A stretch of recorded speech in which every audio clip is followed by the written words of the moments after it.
What's going on, y'all? It's your boy Cool Colas here, and you are now tuning into a new video on my channel. For today's topic, we're going to be talking about the psychology of the black millennial, aka the confused activist trope. So let's get into it. In previous videos, you see me talk about the psychology of the old Negroes, and I've also talked about the psychology of the old Negro sympathizer. But right now, we're going to be talking about the psychology of black millennials, aka the confused activist. And the reason why I gave millennials this title is because this is the embodiment of who we as millennials, I'm a millennial myself, I'm in my mid-30s, who we are. And it's important that we talk about this because there are a lot of myths and misconceptions around who millennials are because of the picture that has been painted by black baby boomers and other generations who have literally used the term millennial as a buzzword to negatively speak about someone who is young, and oftentimes even puts them in the wrong generation category. Now, the myth that was created about millennials in general is that we are lazy, we are entitled, we want to have everything. It's give me, give me, give me, give me. That's kind of been the picture that's been painted of us. We've been so spoiled and given things and we don't work for anything. So that's always what has been talked about with us, growing up. And that's what we had to kind of deal with by the black baby boomers and just baby boomers in general. They've always had these types of things to say about us, when I actually believe that we are the very opposite of what they're saying. Millennials have always been hardworking individuals. We're people who have had to deal with different types of financial and social adversities that other people really didn't have to deal with.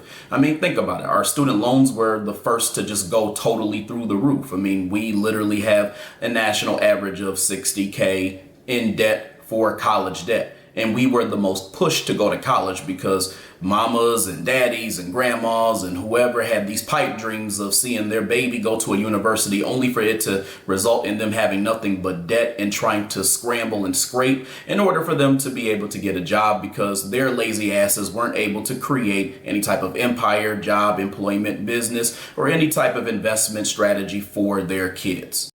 Black millennials have always had a desire to make a difference, whether that was a difference in the world or a difference in making our parents and the individuals who raised us proud. That's always been something that's important to us and still is important in a lot of different areas. But the problem is that we have grown up not really having direction and having to figure things out on our own instead of having a village that helps to try to bring out our strengths and the things that we potentially are good at and the things that can help us to achieve success, not just for our families, but just for society as a whole. The thing about black millennials is that we have a big hustle spirit and we like a challenge. We like to be able to take things on and face adversity as black people have always done. As a matter of fact, we're the generation that's been known to start this trend of creating black entrepreneurship. And we also were the ones who were out there trying to scrape, getting multiple jobs in order to make ends meet. Because once again, these jobs really weren't paying anybody anything. They weren't secure. And obviously, we deal with anti-black racism when we go into a lot of these places as well, too. And then on top of that, the thing that we have to realize is that we also were so deep in debt, we were worried about being able to even get housing because student loans have become such a crisis during our developing years and during the time where we were either coming out of college or we were young adults and we didn't have the ability to build wealth. Black millennials are also the generation of wanting proper information, wanting facts, and wanting to share our stories and experiences. And let me go into what I mean by that. A lot of us, especially black males, were given guidance from these old Negroes I just talked about. And we followed that. We did what we had to do. We worked hard. We went to school. We got the degree. We got the job even in some cases, and it still failed us. We still weren't able to live the American dream. A lot of us were still in debt. A lot of us still had hard times finding jobs. A lot of us still had hard times trying to build wealth for ourselves. And we made moves out of scarcity and out of survival mode, but we didn't have the tools that we needed to actually thrive. So it's important for us to now gain information so that we can make conscientious decisions. But in the process, what it did was create a trust issue, because now we looked at the leadership that we had and we saw how it actually failed us in the long run. So a lot of us are the type to try to just find it on our own because we weren't giving an instruction book, a rule book that helps us to, create proper systems and empires and things like that in society. We weren't able to create a society that was empowered, and we weren't able to educate individuals because we weren't properly educated. So we've been trying to scramble to find ways to educate ourselves. Most important, we were given false information or not given information at all. Because look at the trajectory of what's happened. You have these old Negroes who really, again, and I've said this before and we'll say it again, who really only care about themselves, and they essentially sold out their kids. And that's why they sent a lot of their kids to college, because their thing was, well, you'll just figure it out when you go to college. And then whatever you do that is productive, make sure that you bring it back to the family. That was like always the mentality, right? Instead of actually us putting them under a microscope and saying, why do you make all of these negative claims about millennials? Why do you say all these things negatively about us? When ultimately it's because they have failed in being able to, create proper activism in their own way, and also to create systems and businesses and things that they can put in place for their kids. This is something that it's second nature to them. And if we bring it up now, it's a thing of, well, use is living in the past. It's all about what we do moving forward. No, we just didn't address it, but now we are. And that's another good thing about us. Going back to the sharing our stories piece, Black millennials started the trend, and I'm going to talk about Black men specifically in this generation, of sharing our experiences in dating and also with dealing with parents and dealing with women and things like that.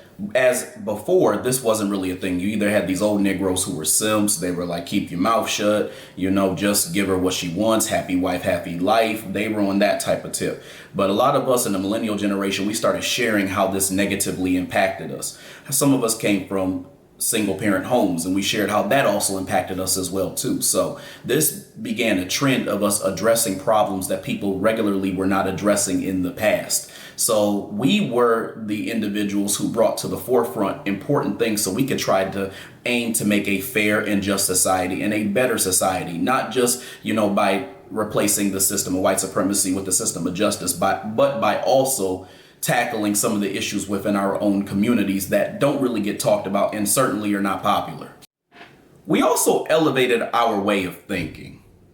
A lot of us started adapting the mentality that we needed to give our kids the things that were going to set them up to not just live a progressive lifestyle, but to also create businesses and opportunities for other people who are Black. Whereas a lot of our parents and, some of those old Negro sympathizers had this mentality of giving their kids everything they didn't have. And that goes back to my argument about how a lot of them had a jealousy complex, and their thing was they were pissed off because they couldn't have a generation where they had iPhones and other material items that they can reap the benefits of because they didn't really do shit. So my point in saying all that basically is that a lot of them have this mentality that we are individuals who don't really, that we basically ask for everything and we work for nothing.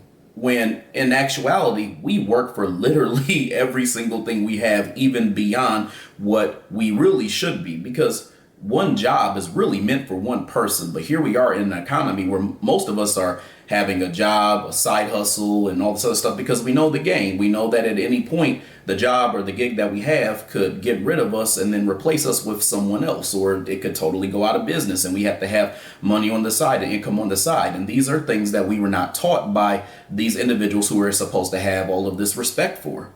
As a result, all of this confusion, indoctrination, misteachings, and things like that We turned into confused activists because we, as I said before, have this hustle spirit. We have this progressive spirit. We have this spirit like we want to change the world and do better for it. But we grew up confused. And as a result, we became confused adults because you have some of us who are, pro-black like me. We're in the black grassroots. You have some of us who have just turned into straight Sambos and you're just looking for any opportunity to be able to get yours and get your paper. You got some who are, some of those seat at the table, intersectional Negroes, and they believe that the Democrats are the best thing next to sliced bread. You have all types of people who are just doing a lot of different things. And I want to be clear about something. I want to be painfully clear about what I'm saying here because I don't want y'all to start making strongman arguments and all this other shit because of what I'm saying. I'm not talking about our ancestors. And I'm not talking about people who actually did constructive things who were older, aka elders.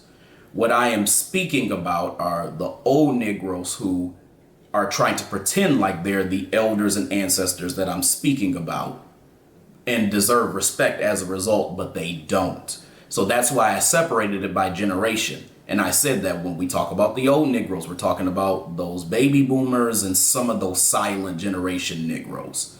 But then some of the ones before them or during that time period actually did constructive things for society, like fighting for our civil rights and actually doing things that were effective to build up America and build up society. Think about our ancestors who actually built America and actually did things that were constructive. They had inventions, they had patents, they had all these different things. They had flourishing black businesses all over the nation. I'm speaking about them specifically. Now, we can go and we can talk about how a lot of the silent generation were in that. And that's why I said I'm not really denying that. There was a point in time where integration became a mindset that a lot of black people bought into, or an ideology that a lot of black people bought into at a certain point in time. And it resulted in black folks only striving to have these trinkets instead of having tangible things that are going to be beneficial to society. They didn't really have a desire to keep fighting or to fight back. They basically just said, oh, fuck it all. And so I'm talking about that group. So I want to be specific because people are going to start saying like, oh, well, you're being disrespectful to yada, yada, yada. And that's another problem with us millennials. We have this problem with not really understanding what disrespect means. There's a difference between accountability and then disrespect.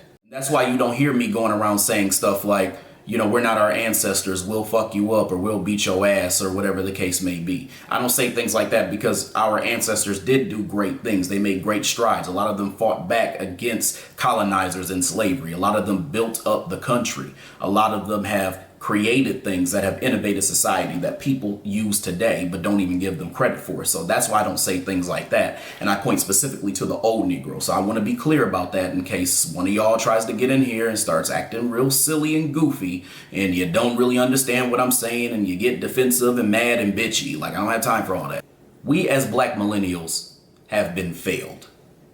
We've been failed from an economic standpoint. We've been failed from a social standpoint. We've been failed from a political standpoint, because even now we see the issues with a lot of what has happened in politics. And even if we're breaking it down to past generations of black people, the lack of anything tangible that they've actually done to help black society as a whole. That's why even now you don't see any of these old Negroes who get into these political positions and fight for things like reparations or laws to protect black people as a whole or their kids and whatnot. It's almost as if, they enjoy being able to watch someone suffer the way that they suffered without being an active participant into trying to actually change that. That's why a lot of their advice is for us to just keep our heads down and just be quiet. But again, this goes back to that trust factor, which is a lot of us don't trust these generations of people because of how they have lied, how they have misled us, and how they have basically kind of not given us the guidance that we needed in order for us to be successful and also to have a thriving society and try to create better opportunities and things like that for black people. Despite the confusion, however, a lot of us black millennials are getting on code. A lot of us are getting a good understanding and base for what we need to do in order to have, again, a progressive society for Black people. And that's why a lot of us as foundational Black Americans are delineating. A lot of us are looking at who is on code and who's off code, who are riders and who are sambos. We're looking at the entire picture. We're also creating an understanding of what we need to aim for in order to create, again, some type of constructive means for our people. So that means looking at ways to get reparations politically. We're looking at tangibles for Black society. How can we create laws or get laws passed for Black people? How can we invest in Black businesses? How can we do things that specifically meet the needs for Black people as a priority?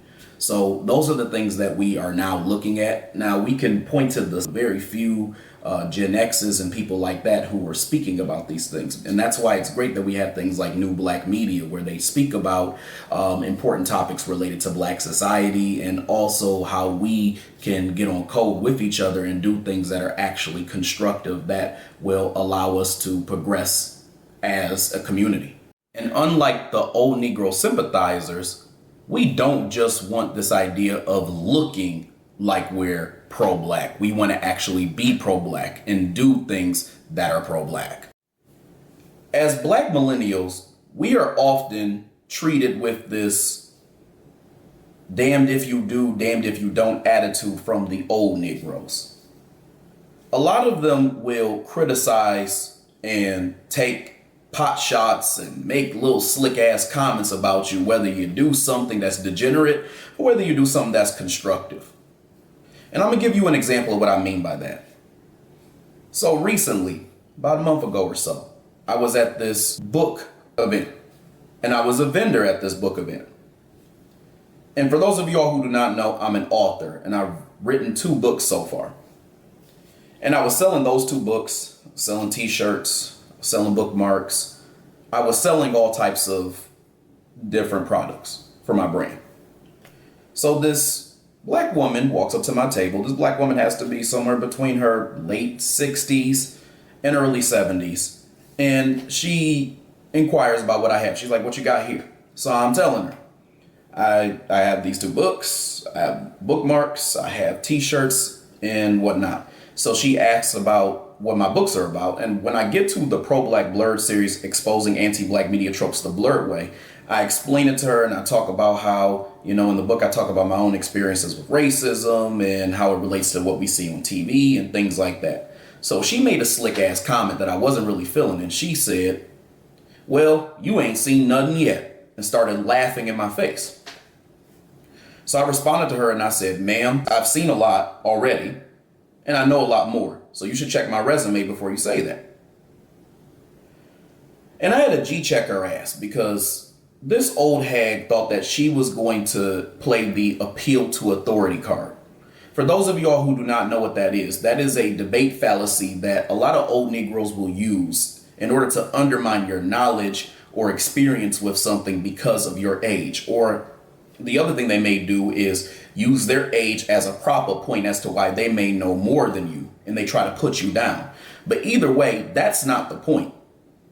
You have this young Black man, talking about myself, creating a book to empower and educate people and to talk about the negative things on TV and how we can create a better media, all things that I said to her. And the only thing that this wrinkled hag could sit there and say was, "You ain't seen nothing yet," as if to undermine my experience. I could be one of those degenerate Negroes who are out there knocking folks over and stealing and all this other stuff. The people that y'all like to talk about and act like are the majority of young Black folks, but really aren't. And especially aren't the majority of young foundational Black Americans like myself. But I'm a young Black man who's out here doing something constructive.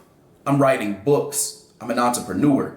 I'm inspiring people. I put out great information that allows people to think and to consider ways that they can help create a better society for Black people. And here your old ass is hating because I'm doing something that's actually productive. You got to make slick comments and put me in an awkward position to either cuss you the hell out, say something kind of witty, or not say anything at all. And people look at me crazy because I couldn't stand up to you. And before some of you all get on here and you start whining about how I'm only talking about black millennials and these things apply to other types of millennials and things like that, I just want to say a few things. There's a big difference outside of race between being a black millennial and being a millennial of some other race, and specifically we're going to put the spotlight on white millennials. There's a big difference because these are individuals who are reaping the benefits of what their ancestors have done, regardless of the ways that they're able to recognize a lot of the injustices that have gone on generationally. So they don't care about all that. At the end of the day, they can actually position themselves manipulatively as individuals who can, one, further benign neglect, and two, create means of covert racism. So we now have this thing because of integration and all this other shit that racism doesn't exist. And that's what a lot of the Sambos and the male supremacist community love to try to project and try to propagate. And they do this because they look to people such as these white millennials. And I'm speaking about the more liberal democratic ones who will talk about these, as they like to say, quote unquote, woke ideologies. But a lot of times these individuals have a lot of microaggressions and hidden racism and sometimes blatant racism that they are showing towards the black people who they associate with. And ultimately it gets used as a cover up to make it seem like there's people who are quote unquote not racist. And also too, even the ones who don't like to use racist language openly will never do anything tangibly to help black people in society. Because my feeling is if you're somebody who's trying to pretend like you're such a great person, you're this, you're that, yada, yada, yada, how come you don't actually do anything that's constructive unless you're doing it on purpose? And we have been harmed by 400 plus years of slavery. And as a result, compensatory justice needs to happen. How do you not get in politics when you have the privilege, obviously, to get in these spaces and not have issues, and then say that you won't do anything for black people? A lot of y'all will get into political positions and you'll say shit like, we need to do things for people of color, we need to do things for immigrants and things like that. But you'd never actually have anything tangible for black people as a whole, given that we have the most intense struggle and the most intense slavery out of any other group. And we're talking about foundational black Americans specifically. To be clear, not every white millennial is actually liberal or a Democrat. There are actually some that are just as blatantly racist as their mayo-eating ancestors who came before them. My final point here is, when it comes to the black millennial, a lot of our experience is tied to the rumors and the statements that have been made about us. And that's why a lot of the psychology breakdown goes back to debunking the things that have been said about us, while also uplifting the things that we have been able to do and that we have been able to innovate.